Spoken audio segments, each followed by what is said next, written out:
guys, kamusta ang lahat?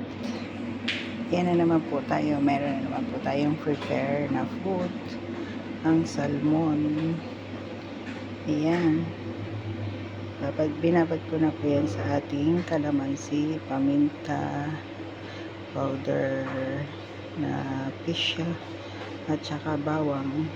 Ayan, akin pong minarinate yan mamaya. Ilalagay ko po yan sa oven. Yan po ang ating naka-prepare na food for today. Salmon.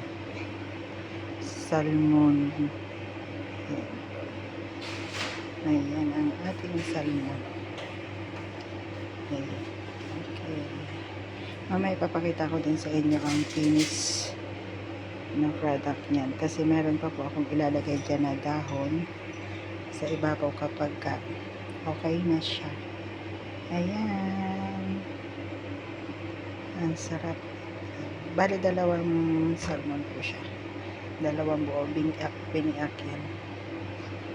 Ayan. Thank you for watching, guys.